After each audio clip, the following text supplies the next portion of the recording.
Assalamu alaikum wa rahmatullahi ta'ala wa barakatuh, mes frères et sœurs.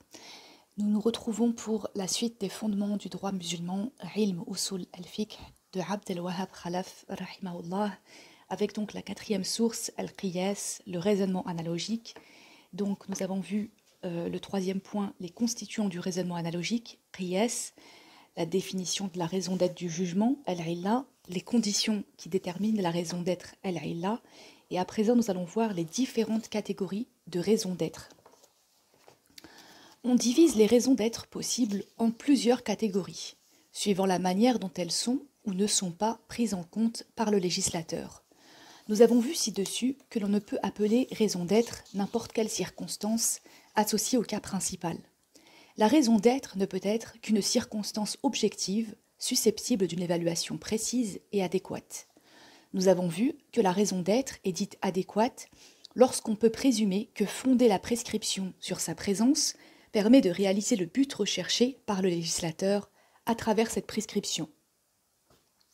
Nous allons voir maintenant que par précaution, on ajoute comme condition qu'une circonstance adéquate, objective et susceptible d'une évaluation précise ne sera considérée comme une raison d'être valide que si le législateur a lui-même d'une manière ou d'une autre prise en compte une telle circonstance comme raison d'être d'une prescription. En envisageant les circonstances adéquates selon la manière dont elles sont prises en compte par le législateur, les Usolés les ont divisées en 4 catégories. La circonstance adéquate désignée, la circonstance adéquate conforme, la circonstance adéquate libre et la circonstance adéquate invalidée. Si le législateur a pris en compte cette circonstance elle-même comme raison d'être de la prescription elle-même, c'est une circonstance adéquate désignée. Si le législateur a pris en compte une telle circonstance comme raison d'être d'une autre manière, comme nous le verrons ci-dessous, c'est une circonstance adéquate conforme. Si le législateur n'a pas pris en compte une telle circonstance, mais que rien n'indique non plus qu'elles ne doivent pas être prises en compte, c'est une circonstance adéquate libre. Enfin, si le législateur a indiqué que la prise en compte d'une telle circonstance n'est pas valide, c'est une circonstance adéquate invalidée. Examinons maintenant en détail ces 4 catégories. 1. La circonstance adéquate désignée. Al-munasib al-mu'athar. C'est une circonstance à laquelle le législateur a lié une prescription, et dont un texte ou le consensus permet d'établir qu'elle constitue la raison d'être de cette prescription. Ainsi, par exemple, dans le verset de la sourate Al-Baqarah, au verset 222, on t'interroge sur les menstrues. Répond, c'est une impureté. Abstenez-vous donc des rapports avec vos épouses pendant leurs menstrues. La prescription exprimée par le verset est l'obligation de s'abstenir des rapports avec les femmes pendant leurs menstrues. Et cette prescription est liée au fait que les menstrues sont une impureté. Le texte, indiquant explicitement que l'impureté des menstrues est la raison d'être de la prescription, on dit qu'en tant que raison d'être de l'interdiction des rapports conjugaux pendant les règles, l'impureté est une circonstance adéquate désignée. De même, dans la parole du prophète, sallallahu alayhi wa sallam, le meurtrier n'hérite pas de sa victime, la prescription exprimée est l'interdiction que le meurtrier reçoive son héritage, et cette prescription est liée au fait qu'il a commis un meurtre. Le texte indique implicitement que le meurtre est la raison d'être de la prescription, puisque l'attribution d'une prescription à l'auteur d'un préjudice donne à penser que le fait qu'il a causé le préjudice est la raison d'être de cette prescription. On dit donc qu'en tant que raison d'être de l'interdiction d'hériter, le meurtre est une circonstance adéquate désignée. Pour prendre encore un autre exemple, dans le verset de la sourate An-Nisa, verset 6, « Éprouvez les orphelins jusqu'à ce qu'ils aient atteint l'âge de se marier. Si vous découvrez en eux un jugement sain, remettez-leur les biens qui leur appartiennent. » La prescription exprimée par le texte est que le tuteur d'un orphelin impubère assume la tutelle sur les biens de ce dernier, et le consensus des juristes voit dans le jeune âge du mineur la raison d'être de la tutelle sur ses biens. On dit donc qu'en tant que raison d'être de la tutelle sur les biens, le jeune âge du mineur est une circonstance adéquate désignée.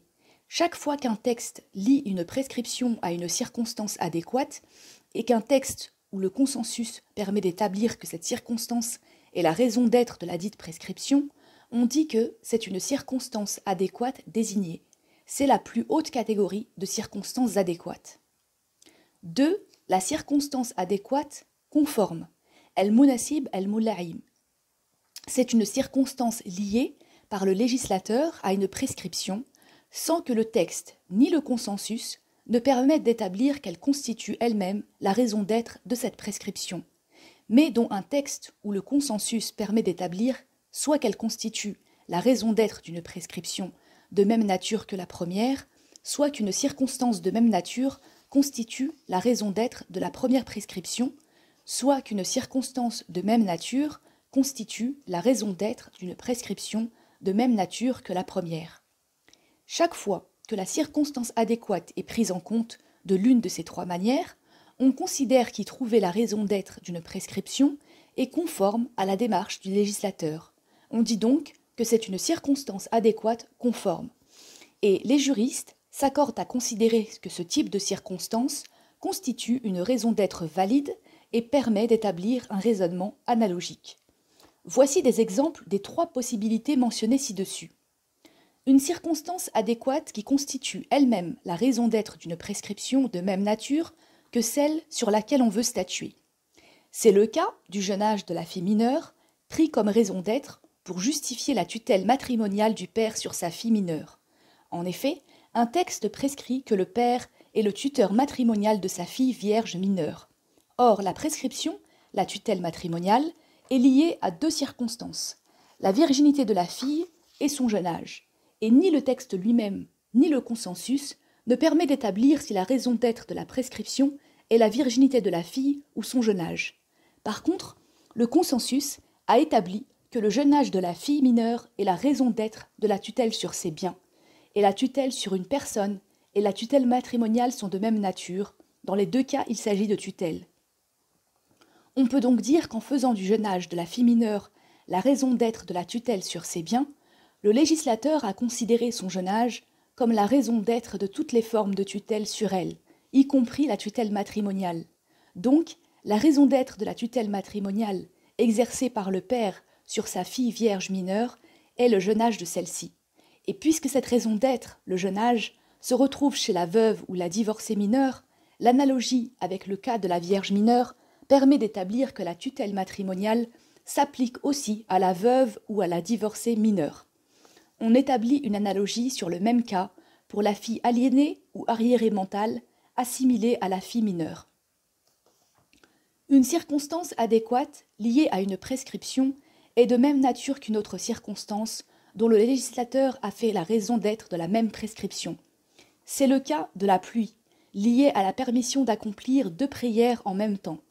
En effet, un texte prescrit la permission d'accomplir deux prières en même temps en cas de pluie.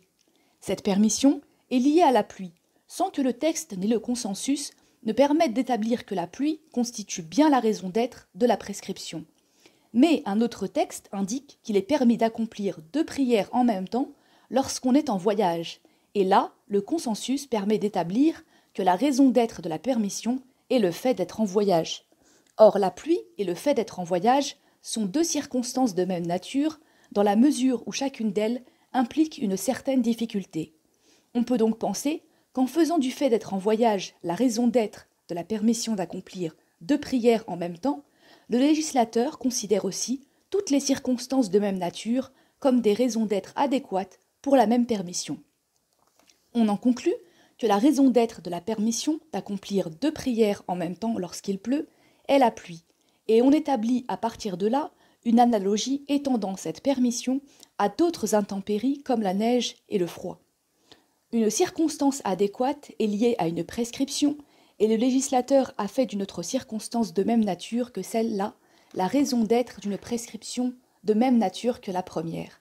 C'est le cas de la répétition des prières à plusieurs moments du jour et de la nuit, circonstance liée au fait que la femme n'a pas besoin de rattraper les prières qu'elle n'accomplit pas lors des menstrues. En effet, un texte prescrit que la femme ne jeûne pas et ne prie pas lorsqu'elle a ses règles, et qu'une fois purifiée, elle doit rattraper le jeûne obligatoire, mais pas les prières.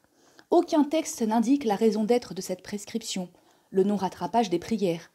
Mais l'on considère que puisque les prières se répètent à plusieurs moments du jour et de la nuit, devoir les rattraper toutes serait une source de difficulté. Or, le législateur a fait de nombreuses circonstances entraînant une difficulté ou une gêne les raisons d'être de dispense et de mesures d'assouplissement des règles.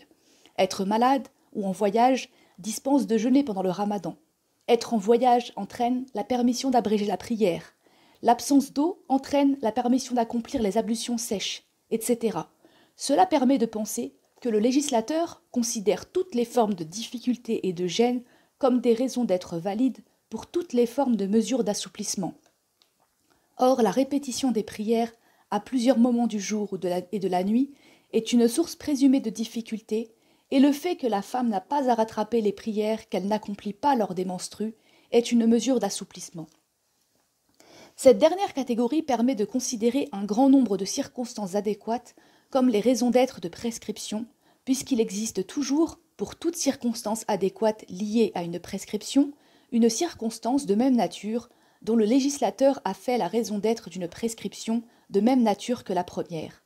Considérer une circonstance adéquate comme une raison d'être valide, lorsqu'une circonstance de même nature est la raison d'être d'une prescription de même nature que celle sur laquelle on veut statuer, assure donc une importante marge de manœuvre au raisonnement analogique.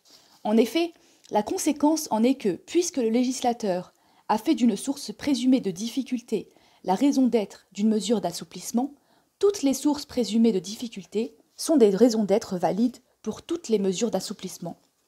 Il est difficile d'imaginer l'existence d'une circonstance adéquate à laquelle le législateur aurait lié une prescription, sans jamais avoir pris en compte une telle circonstance de l'une des manières décrites ci-dessus, ne serait-ce qu'en faisant d'une circonstance de même nature que celle-là la raison d'être d'une prescription de même nature que la première. Les circonstances adéquates liées à des prescriptions sont donc soit désignées, soit conformes. Certains ussuli ajoutent une autre catégorie, la circonstance adéquate isolée, qu'ils définissent comme une circonstance adéquate à laquelle le législateur a lié une prescription, sans que rien ne permette d'établir qu'une telle circonstance puisse être considérée comme une raison d'être. On ne peut toutefois imaginer qu'une telle circonstance existe.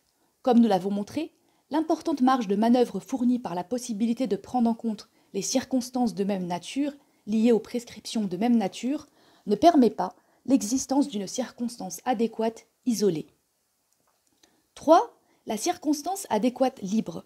El-Munasib el-Mursal, c'est la circonstance à laquelle le législateur n'a pas lié de prescription et dont aucune indication juridique ne prouve qu'elle puisse être prise en compte, ni qu'elle doive ne pas être prise en compte. Une telle circonstance est dite adéquate parce qu'elle sert un intérêt, et elle est dite libre parce qu'elle n'est pas déterminée par une indication prouvant qu'elles doivent ou ne doivent pas être prises en compte. C'est ce que la terminologie juridique désigne par le terme d'intérêt général indéterminé, al-maslaha al-mursala. Ainsi, c'est au nom de circonstances relevant de l'intérêt général que les compagnons, radiyallahu anhum, ont pris des mesures, comme d'imposer le kharaj sur les terres agricoles, de frapper des monnaies, de rassembler le Coran en un volume et de le diffuser sous cette forme, etc. De telles mesures législatives sont fondées sur des circonstances dont aucune indication émanant du législateur ne permet d'établir si elles doivent ou non être prises en compte. La validité de la justification de mesures législatives par des circonstances adéquates libres a fait l'objet d'avis divergents chez les spécialistes. Pour certains, elles ne peuvent fonder des mesures législatives parce que le législateur ne les a pas prises en compte. Pour d'autres, elles peuvent fonder des mesures législatives parce que le législateur ne les a pas déclarées invalides. Nous y reviendrons plus en détail. 4. La circonstance adéquate invalidée. El-Munasib el-Mulra. C'est la circonstance qui, en apparence, peut servir de justification au jugement, mais que le législateur n'a pas liée à une prescription et dont il indique d'une manière ou d'une autre qu'elle ne doit pas être prise en compte. Ainsi, par exemple, le lien de parenté égale du fils et de la fille ne justifie pas qu'ils reçoivent une part d'héritage égale et celui qui rompt le jeûne volontairement pendant le ramadan ne doit pas subir une punition particulière sous prétexte de lui faire peur. La circonstance adéquate invalidée ne peut fonder une mesure législative, comme nous le verrons plus loin.